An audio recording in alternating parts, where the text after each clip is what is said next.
welcome to my crazy channel. If you like this video, make sure you hit that like button and subscribe to my channel and come join me on my crazy cancer journey. You never know what to expect.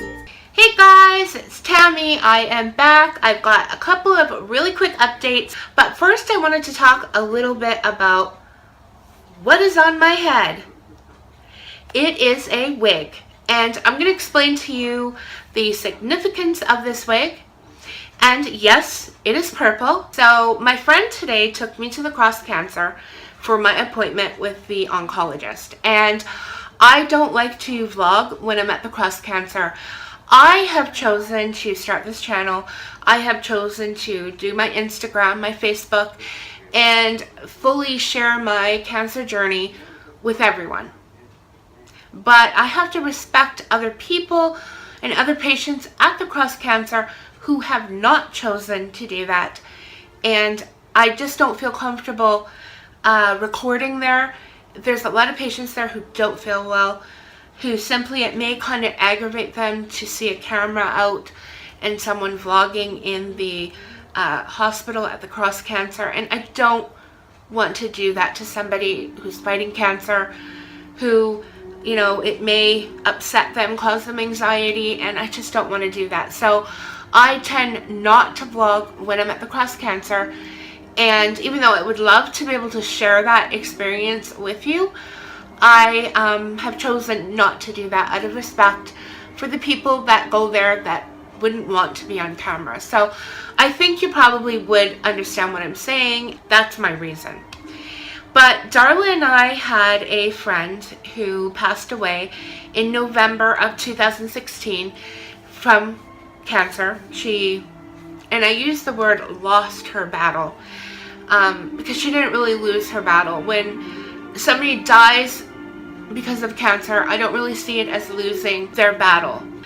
Darla is a hairstylist, and she wanted to do something in memory of our friend Gaydeen.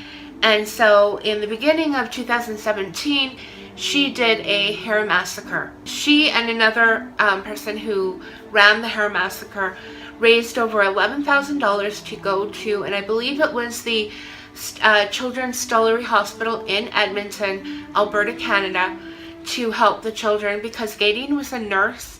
She loved children. She absolutely loved children. And she wanted to do that in honor of our beautiful, beautiful friend. And so when she had her hair shaved off, Darla, she bought a wig at the wig store, and she picked purple because that was Gaydeen's favorite color. So today she asked me if I would like the wig, and I said yes. And she told me the story behind the wig, and now I'm wearing the wig. And I think it's just something fun that I can throw on when I want something a little bit different. And so, yeah. Here I am, Jeffree Star. Eat your heart out, honey, because Mama's in the house. But anyway, I'm having a little fun. So I saw the oncologist today, and I had a good appointment and I had a bad appointment. It was a mixture. I'm going to be staying on the oral chemo.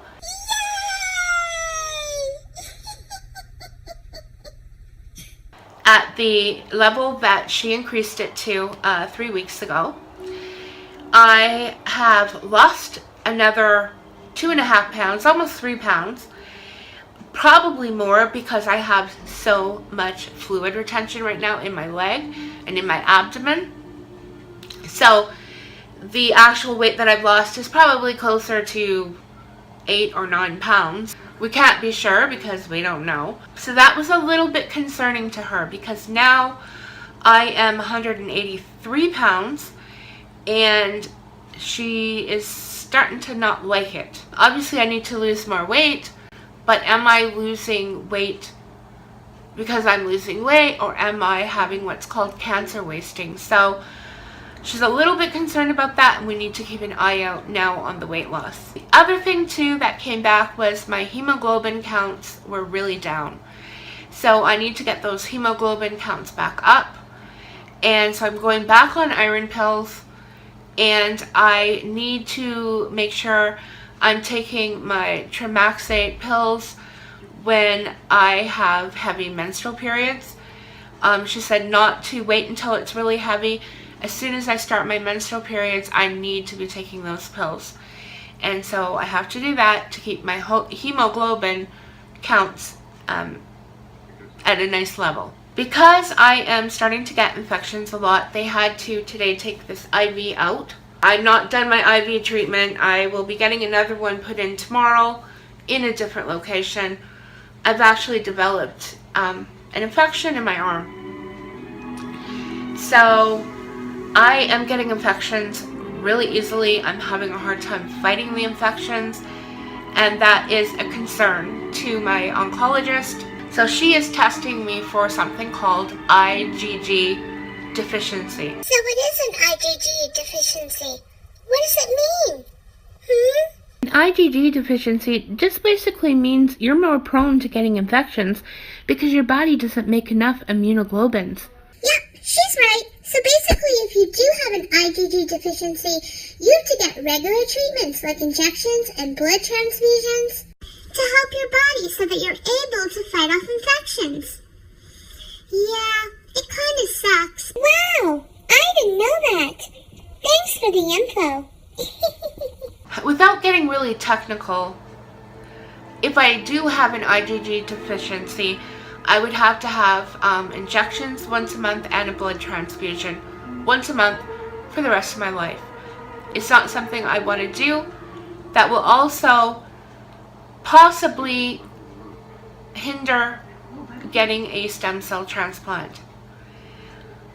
So I'm really, really nervous, and I'm praying to God that I do not have an IgG deficiency and that I don't have to have this treatment.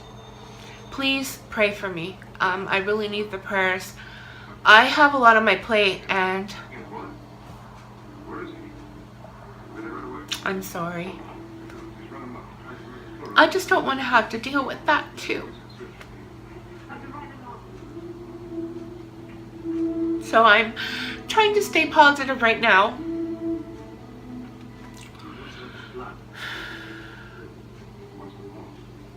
But it's difficult.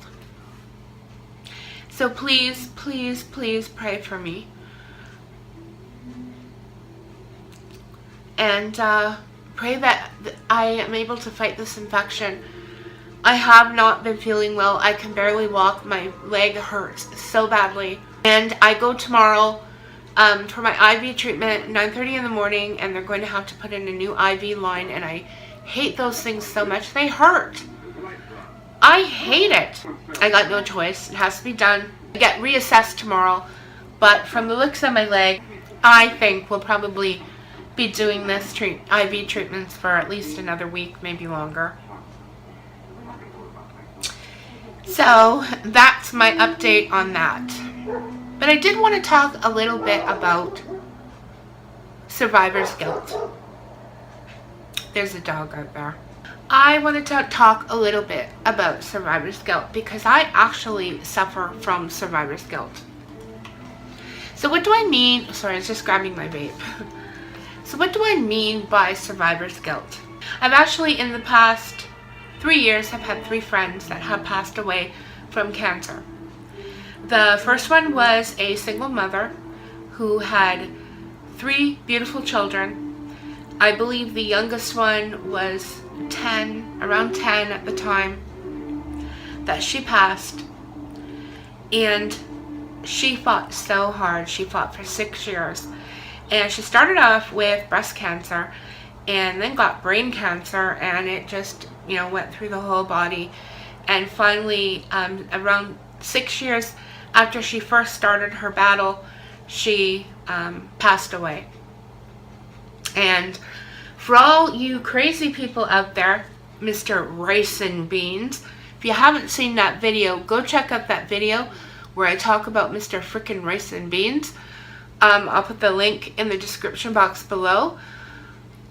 She is another person who ended up, was very thin her whole life. Very thin, very fit. She worked in the health profession, in the health field. And when she got cancer, the day she died, she had ballooned to close to 300 pounds because of fluid retention. Mr. Frickin' Rice and Beans. Oh, that guy makes me so mad. The fat shaming. Yes, cancer can make you fat, Mr. Rice and Beans. Recently I made some comments on a fellow YouTuber's vlog.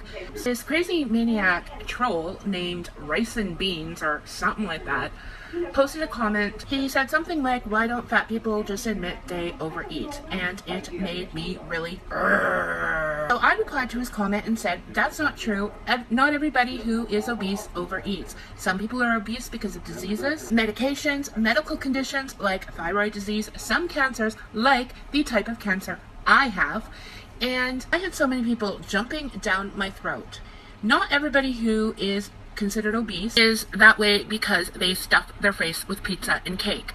That's BS and it's discrimination. When my cancer was at its worst, I went to almost 300 pounds. In the last year, I have lost about 100 pounds. And my weight gain was not because of overeating, it was from fluid retention.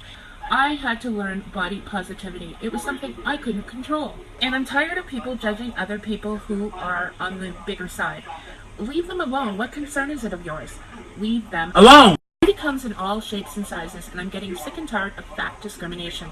It seems to be accepted, and people have no problem discriminating against those that are overweight. Stop it!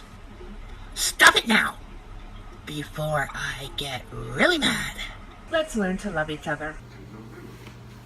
And from the sounds of it, you're probably a vegan or vegetarian, and you should be ashamed of yourself. Absolutely freaking ashamed of yourself. You bring a bad name to veganism and to vegetarianism. But thank goodness I am intelligent enough to know that not all vegans are idiots like you are. And that does not stop me from pursuing my desire to become a vegan. Thank goodness. But anyway, she fought very, very hard and lost her battle. The second one was my friend Betsy, who ended up getting lung cancer, and she passed away from that. And when Betsy died and Melanie passed away, and Gaydeen, who ended up passing away in November of 2016, I felt guilty. I felt so guilty because I was still alive and they were gone. Why did they die? Why didn't I die? Why should I be here and they aren't able to be here? And all these thoughts and questions went through my head, and I really felt guilty. And somebody said to me, you have survivor's guilt. And I'm like, what? What's survivor's guilt? So it is, for example, you're in a bus accident on a bus and everybody dies around you. Young children die, babies die, but you survive, and you feel guilty because you are alive and they died. And I have had to learn how to handle that because it puts me into a depression. It puts me into this guilt mode where I am so depressed because I feel so guilty that I'm alive and they're not. I think the thing that I've learned is that they wouldn't want me to feel that way. They wouldn't want me to feel guilty. They would want me to keep fighting and keep fighting and keep fighting. And that's what I'm doing. This thing about possibly having this IgG deficiency, whether I do, whether I don't, it doesn't really matter. I'll deal with it. I would really like not to have it, because having it does have, some pretty serious consequences. But if I do, I do. I'm still here. I'm still breathing. Even with this infected, swollen leg, I'm still here. I still get to talk to my mother and my sister on the phone. My family. I'm not ready to die. I'm not ready to die.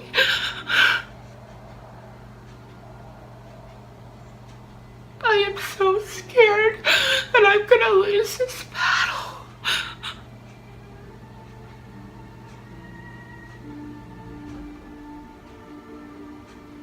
And then people like Mr. Rice and frickin' Beans who think they know it all, you know, they really anger me, and they make me want to just walk up to him with a bowl of rice and a bowl of beans and oh, you want to be called Mr. Rice and Beans? I'll turn you into a frickin' rice and bean burrito. You freaking freak. Ugh.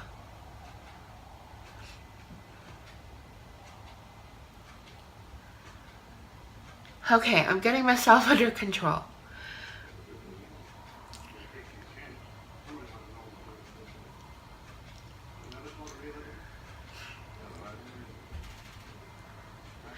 Having cancer is not easy. Having any chronic illness, fighting it is not easy. I have to hold on to hope.